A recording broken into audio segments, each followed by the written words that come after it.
And look, I'm so excited to do this video because to me, it's funny as hell. And I can't judge no man. But when I saw this, come on, son. Check this out. And they understand the cost that is involved. There's 1,000 of you. I said close them doors. Ushers, close the doors. Close the doors. Close the doors. We all gonna leave together. Y'all ain't going no place but to the restaurant. There's 1,000 of you tonight, and those that are watching, it's 1,000 that's watching online. This is a small seed. If I get 1,000 online to give this, if I get 1,000 in the sanctuary to give this, that's $40,000 tonight. I'm challenging each of you all down here to give a $20 seed. I actually think $20 is a lot of money. $20, believe it or not, when my late wife Melinda P. Sapp was alive, was a good date. I could take her to the movies, buy a box of popcorn, get 1 soda, 2 straws. I wasn't cheap, that's swag. I was looking in her eyes, she's looking in mine. Can't do that no more. Now everyone up here, we've all sold and seeded, but I need everyone standing up here with us, with me, to plant a seed of $100. Because again, it costs to sit up here. I got you. Let's see. So put your 20 away, preachers. That 20 wasn't for you. And this is what I need you to do. If you're giving electronically, or even if you're giving tangibly, I'm gonna have y'all come to the altar and give it, because I need to see 1,000 people moving. Bring them baskets. I want the baskets up here. I want to see the folk. Y'all start moving. Y'all can bring it right now. Come. Even if you're giving tangibly, just put your hand on take your phone and stick it on the bucket.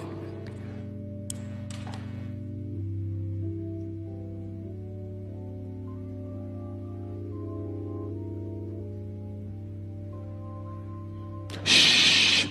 Giving is worship. Giving is worship. Giving is worship. Giving is worship. This ain't the time to talk. 1,000 people need to give $20. 1,000 people need to give $20. 1,000 people online need to give $20. This is easy, saints. This is an easy miracle. We should be able to raise $40,000 tonight just from y'all giving. That's it. And the older I get, I understand most of these pastors are just hustlers. It is what it is. Dude had the nerve to tell the ushers to lock the doors, and people was only going to restaurants after church anyways. Make it make sense. And if you go to church, I have nothing against y'all, because some people need fellowship. Some people need that love. But to you pastors, aka pimps, most of y'all are, and I can't say the word, but you know what I mean. You're using your people. You want them to fund your lifestyle. I told y'all the game is cold. And then I said, wait. Let me see what Marvin Sapp said about this situation yesterday. Check this out. He said, response. Let's add context to the clip on social media. So he starts here. Recently, a clip has gone viral of me challenging 2,000 individuals virtually and in person to plant a seed of $20 during an international gathering held at a convention center with over 4,000 people in attendance that evening, plus virtual viewers. In that same moment, I also challenged leadership to lead by example by sowing $100 that evening. I personally gave much more. You see the gaslighting? I personally gave much more. Duh, it's a scam.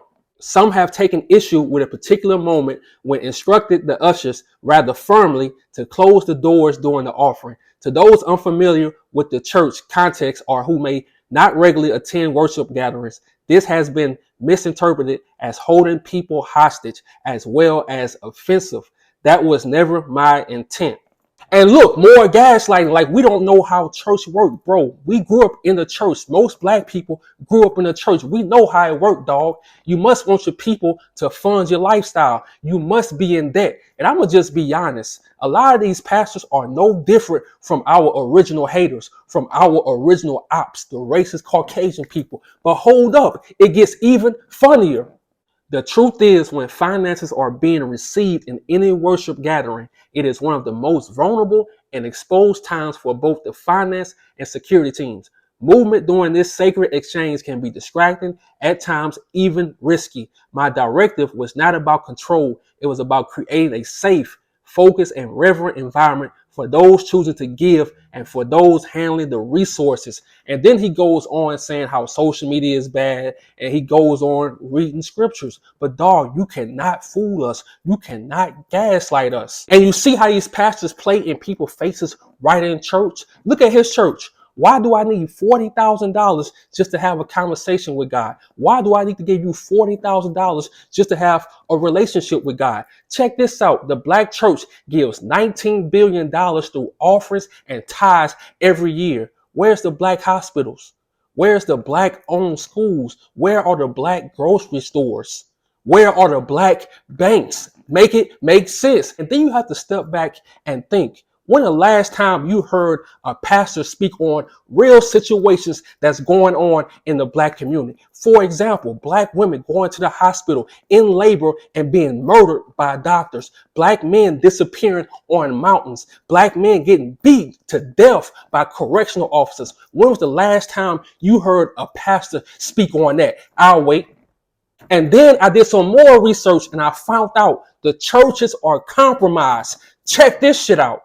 In the United States, churches, including black churches, are generally exempt from federal income tax because they are classified as 501c3 organizations, meaning they are considered nonprofit charitable organizations, meaning they cannot help the black community. If they decide to help the black community as a whole, the government would then make them pay taxes. They don't want that. So all they gonna do is feed our people hope and take your money. That's it. And as a truck driver, I drove all across this country, every state except like Hawaii, Alaska, but every state in this country I drove. And I noticed most of the churches are in the hood. And that's not a coincidence. That's on purpose because they want to keep our people broke. They want you to go to church. And like I say, if you go to church, I have nothing against you because some people need that fellowship. So that's a good thing. But for the most part, a lot of these pastors, they want to scam you. They want you to go to church